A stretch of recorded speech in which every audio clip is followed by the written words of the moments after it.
So next up, I have the pleasure of introducing another female powerhouse, which I actually love to see in this industry. It is our National Sales Manager, and here to lead the panel, Alicia Valderrama. I'm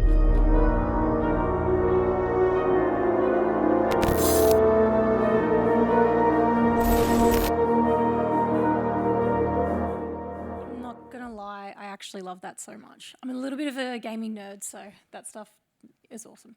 But we'll get straight to it. So I do want to introduce the panelists for today. So we obviously have our very own Phil Wall, who's a senior consultant and QSA here at Sekuro. So you've got your mic. Perfect.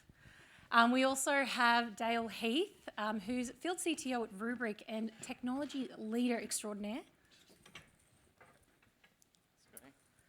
I would shake your hand, but I'm currently holding Edwin Kwan's mic, who is one of the head of cyber advisory and applications at Tyro Payments. So another one from Tyro, love that. And there you go.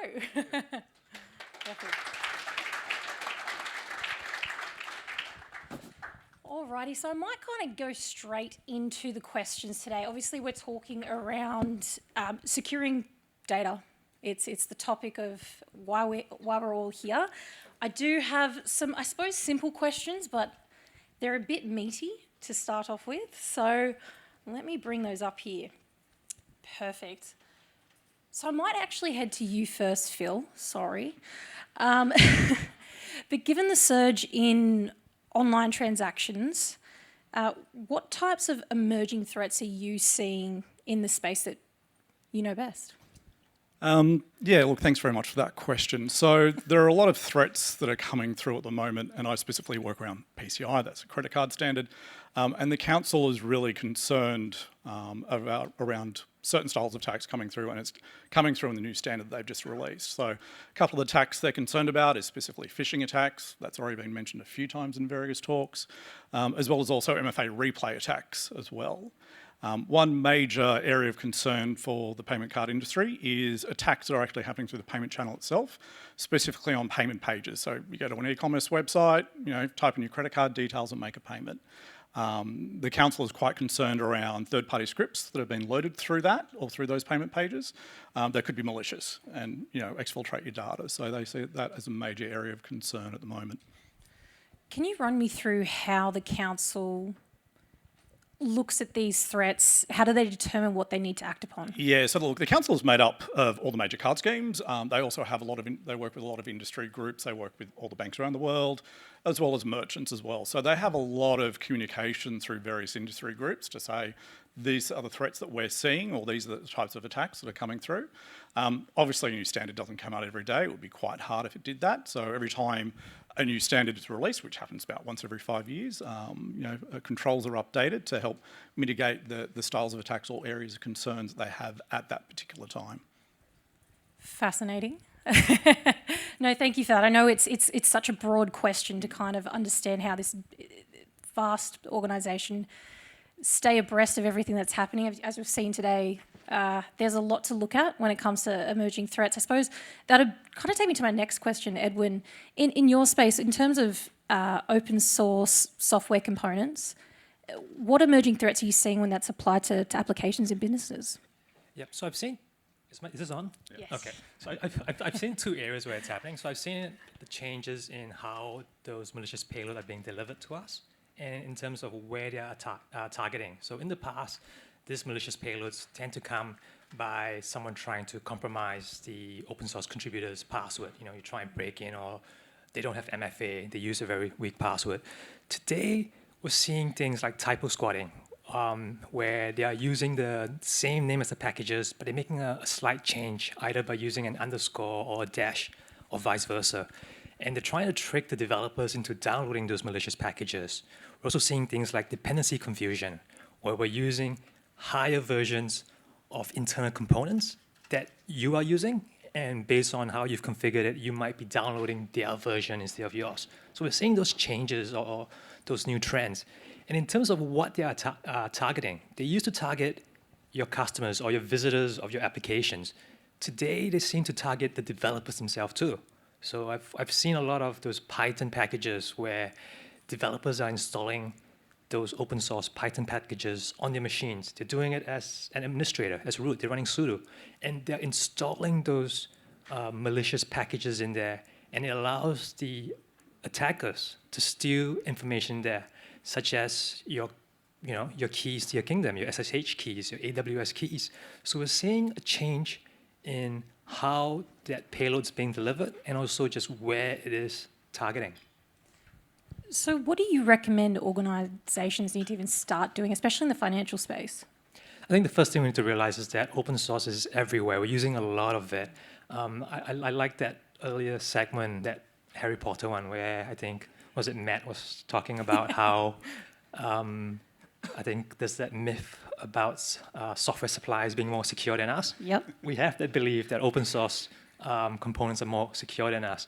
If we were to engage one of those vendors in the booth below, what is your procurement process today? What kind of due diligence do you do? Now think about your open source software. What due diligence do you do when you bring them on? A lot of times, you allow anybody or anyone in your organization to download anything that they want, and the only criteria is if it works, ship it. Or you might have some sort of scanning tool in there. But the scanning tool only picks up known vulnerable components that you have. If it's unknown, it's not going to pick it up. So the first thing you want to do is you want to have some sort of quality control. A lot of components that are out there in terms of open source are vulnerable, and about 20% of them are not maintained. You're not going to use a non-supported component. So you need to be very, do the due diligence when you're downloading your components. And the second thing is having a knowledge of what components you're using. It's what we call an SBOM, a bill of materials, because when you have that, and if there is a compromise and open source 0 days do happen, you can't stop that. But you can at least know how to respond to that. And the first things you need to know is you need to be able to determine your exposure. And having a software bill of materials can help you with that. The Log4j incident that happened, how many of you knew straight away what your exposure was? Or were you spending the Christmas weekend in 2020 trying to figure out, was it 21, trying to figure out what your exposure was? If you had the bill of materials, straight away you know, yep, these are the components, these are the applications, and you know what steps you can take to mitigate those risks. I mean, it's fascinating. So there's obviously that component about seeing where these risks are. How do you translate that to the various teams in an organization? How do you get them to care? Yeah, so it is, what we find is that within my organization I'm with, everybody cares about security. Nobody does not care about it, right? But everyone has a different baseline for what is secure enough. So I think the first step is kind of define what are the requirements in there, and it starts with awareness, talking about why this is important. We always have new developers coming in, and they always go, hey, this is really secure. And you need to educate them to go, well, these are all the things that we're seeing out there. This is why we do what we do, and this is why we have those controls that we put in place. No, I think that's absolutely crucial. You've got I can't remember who said it in the main presentation, but it's very much bring people with you. So I love that. That's the thing that you have in your organisation. I actually do have a kind of, I suppose, a different view from your end, Dale. So obviously there's an evolving landscape in data management and protection, but what trends, given in your role, what trends and strategies are you seeing in the data management space, and how can financial institutions kind of stay abreast of that? Yeah, so there's a lot of focus on the prevention. So, today it's a lot of prevention. You've got to prevent these things. But as we saw in the presentation earlier, and 0 days, they're getting in. And what do you do when they get in? So, focusing on recovering from a cyber event is absolutely critical. So if you look at the anatomy of an attack, okay, they're going to get in. They're going to sit in your environment, and we saw the dwell time there was around 10 days. We've seen it actually drop in the US to around 5 days. They're getting smarter. They're using AI to do things quicker and faster. The next thing they do, they go for your backups, because they know that recovering from a backup is the last thing that's going to happen before they get paid. That's how they know. And they're compromising legacy platforms on the network protocols, etc. And we did a study, and 90% of organizations that were hit with a cyber event they went for the backups. And 74% were successful or somewhat successful in compromising the backup platform. So it's absolutely essential that you make sure that that's highly resilient. The next thing they do is they go after your personally identifiable information, your PCI data, whatever it is in your environment, and they exfiltrate it. And then the last thing they do, and probably the worst thing, is execute the ransomware attack like Lockbit, and your systems are down. And now the damage is done. So we actually have to design to defend against that. Having a resilient platform that you can recover from, using immutability, zero trust principles, etc. Also understanding what's the blast radius. So, if you've got thousands of workloads, hundreds of thousands, petabytes of files, what's actually been impacted? It could only be a subset. And organizations are taking days, sometimes weeks, just ascertaining that.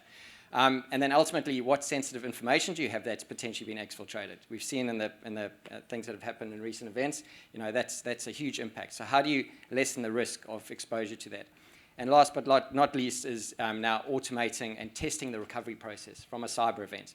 It's not just recovery, it's going through, if you recover and you reinfect the environment, that's a common thing, that's going to take you weeks to actually recover.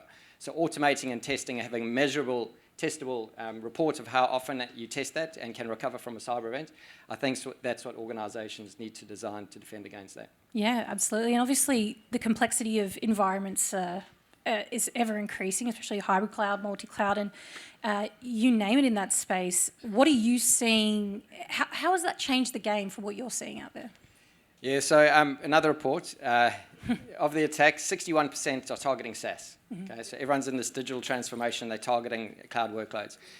Organizations like yourselves, you've got a multi-cloud, hybrid cloud strategy. That just adds to the complexity, that adds to the security vectors. So having a platform that's in place that you can manage, protect, and secure all your data, gain visibility across all that information is absolutely essential. And that's built on pillars like resiliency, built on zero trust architectures, having logical air gaps, immutability that's built in. The second piece is having that visibility and that observability across all that information. What sensitive data do you have? What PCI information, PII information do you have? And actually having a backup copy of that, a resilient copy that you can actually do this observability on, because organizations are struggling to get visibility into where that data is. And a backup repository is an ideal platform where you can do that. And ultimately, it's about the data remediation, automating and testing the recovery across all of those. Also, we talk a lot about data, but what about the users? So, having platforms in place that actually look at which users have got access to information, how the users are interacting with that data, and that using machine learning and AI to automate that process will give you a much better security posture and picture of your data and the users that are interacting with that. So having the platforms in place that allow you to do that easily, built on those zero trust principles. No, that's fantastic, and I do love how you looped everything into that. I suppose that kind of brings me back to Phil actually around the PCI DSS side of things. Can you give us an idea, what's a universal approach that most organisations can take around PCI DSS? That's a very good question, and I don't think there's one stock standard universal approach, because it all really just depends on what either a merchant is doing, so how they're handling and interacting with cardholder data. If we're dealing with merchants who have small volumes, or just merchants in general, always outsource as much of the workload as possible to compliant service providers, just so it's easy for the entity. If you're a merchant, you want to handle cardholder data itself, store it somewhere, traverse it across your own environment. There are a lot of controls that you need to comply with to mitigate the risk of any sort of cardholder data loss. So in the current version, 3.2.1, you're looking at about 250 odd controls off the top of my head. That's if you're directly handling cardholder data. But if you're not, and you're outsourcing it to third-party providers, then you can reduce the total amount of controls that you have. But again, this is all back to business decisions and what does the business want to do and how do they want to interact with its customers. Absolutely. And if you were a business where you were just at a point where you weren't quite sure if you really need to go down this path, what would you advise them to do? Outsource where possible. Yeah. If you don't have to handle the cardholder data, outsource it to third-party payment providers or gateway providers. Do not store cardholder data yourselves. It brings a lot of operational risk into your environment that you need to manage. If you're up for management, go for it. But if you're not, it will be a bit of a task. to say the least. No, absolutely. Look, we do have some time, and was there any other comments that any of the three of you wanted to make? Otherwise, I might see if we can get some questions. Okay, we don't have time. Oh. Apologies. We can talk about the rugby. Yeah, absolutely. In saying that, though, we probably better leave it there, but as Bree said previously, we are around today, so please make sure you pull us aside and you ask the questions you want to ask. That's why we're doing this today. It's a community-based event. Seek knowledge and go forth from there. Thank you, everyone. And thank you. Thank you so much.